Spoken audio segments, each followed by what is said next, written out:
नमस्कार दोस्तों, मैं महेंद्र नामा। आज हम एक नए टॉपिक के ऊपर कुछ बातचीत करेंगे और वो टॉपिक है वाणी।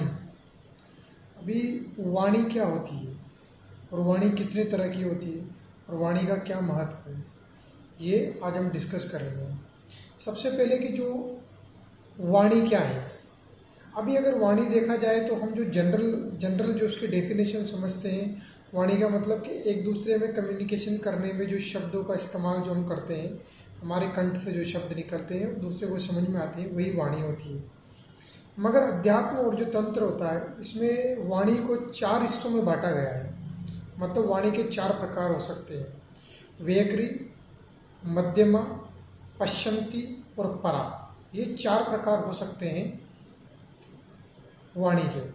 अब इसमें वेकरी क्या है? वेकरी जो सबसे जो निम्नतम जो श्रेणी होती है जो वाणी की, वो जो जैसे कि हमारे कंठ से हम कोई शब्द निकालते हैं, वो शब्द हमारे कंठ से निकलते हैं और सुनने वाले के कान तक जाते हैं।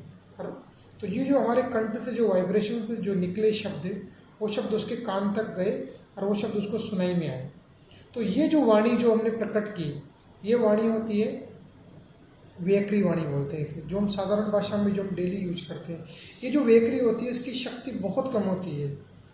ये जितना ज़्यादा इस वेकरी शक्ति का आप इस्तेमाल करते जाओगे, उतनी आपकी वेकरी क्षमता, वेकरी शक्ति कम होती चली जाती है। क्यों? अगर आपने सुना होगा कि जो ज़्यादा बोलता है उसकी पावर कम हो जाती है शब्दों की, तो वही चीज़ है। अब ये वेकरी के अलावा दूसरी एक वाणी होती है जो कि हमारे मन में उठती है। जैसे मन में कोई चीज़ हमारी चीज़ में मन के अंदर बहुत सारी बातचीत चलती रहती है। हम मन के अंदर हमारे कुछ भाव उठते हैं। वो जो भाव वाली भाषा होती है कि उसमें हमने किसी शब्दों का प्रयोग नहीं किया, कुछ भी नहीं किया, लेकिन हमारा एक भाव प्रकट हुआ और उस भाव के अंदर भी एक शक्ति होती है। वो जो शक्ति होती है, ये होती है मध्यमा। इसके अंदर शब्दों की आवश्यकता नहीं पड़ती है। ये खाली ऑटोमेटिक हमारे अंदर, मन के अंदर पैदा होती है और ये फिर बाद में व्यक्री में कन्वर्ट होती है। तो मध्यमा से व्यक्री बनेगी। पहले भाव आएंगे, भाव के बाद में आपके शब्द बनेंगे। अब ये जो मध्यमा है, ये मध्यमा के अंदर व्यक्री से थोड़ी ज़्यादा पावर होती है। इसीलिए अगर देखा जाए तो हम बोलते हैं कि जितनी भी बहुत सारी स्पिरिचुअल, अगर आपने क्लासें वगैरह कहीं की हो तो उसमें बताते हैं कि अच्छा सोचो। एक्चुअली अच्छा सोचने के पीछे क्या होता है कि जो हमारे जो सोचने के जो विचार हमारे को आ रहे हैं, वो विचार, अगर वो विचारों के अंदर जो शक्ति होती है, हमारी बातचीत करने वाले जो शब्द होते हैं उनसे भी ज़्यादा शक्ति होती है। तो वेकरी से हमेशा स्ट्रॉन्ग होती है मध्यमा। अब मध्यमा के पीछे एक और चीज़ होती है कि जो ये मध्यमा जो हमारे भाव भी आ रहे हैं, कहाँ से आ रहे हैं? ये कोई तो इनका उद्गम स्थल है जहाँ से ये भाव प्रकट हो रहे हैं। अब ये जो भाव, अब न तो उसको को देखा जा सकता है, न बोला जा सकता है, खाली उसको समझा जा सकता है। अब ये जो है वही पश्चंती है। मध्यमा के जो पीछे जो है वो है पश्चंती, एक स्पेस जहाँ से सारी की सारी चीज़ें हमारे मन में आ रही है। अब पश्चंती जो है, ये बहुत सूक्ष्मतम रूप है वाणी का। और ये क्या करती है कि अगर देखा जाए तो सारी जो मध्यमा और जो वेकरी है, उनका जो उद्गम है ये पश्चंती है। ये एक स्पेस से, अगर आप देखो, कोई आंखें बंद करके कोई भी एक आप शब्द बोलिए, बोलने के बाद उस शब्द को आप अंदर उस भाव को देखिए कि आपके अंदर कोई विचार उठ रहा है। वो विचार कहाँ से उठ रहा है वो देखने की कोशिश कीजिए। थोड़ा मुश्किल है, प्रैक्टिस करें।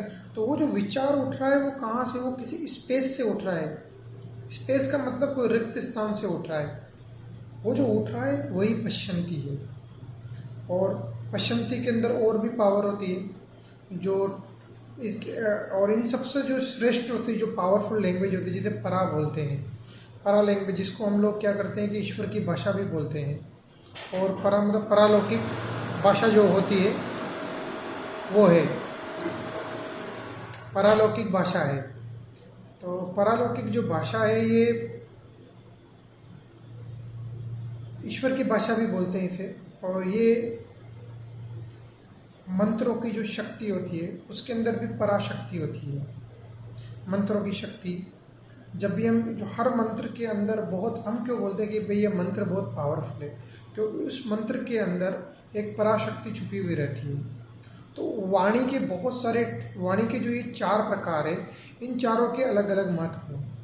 इसीलिए सबसे पहले जो वर्क किया जाना चाहिए वो आपकी व्याकरण, जो हमारी लैंग्वेज है। इसीलिए कबीरदास जी ने अपना दोहा भी कितना अच्छा बोला है कि ऐसी वाणी बोलिए मन का आपा कोई, खुद भी आपन को शीतल, ऐसी वाणी बोलिए मन का आपा कोई, औरन को शीतल करे खुद भी शीतल होए। मतलब हम जो व्याकरण भी बोल रहे हैं तो हमको इतनी शुद्ध और इतनी प्रिय बोलना चाहिए कि उससे दूसरे का भी मन शांत हो और हमारा भी मन शांत हो।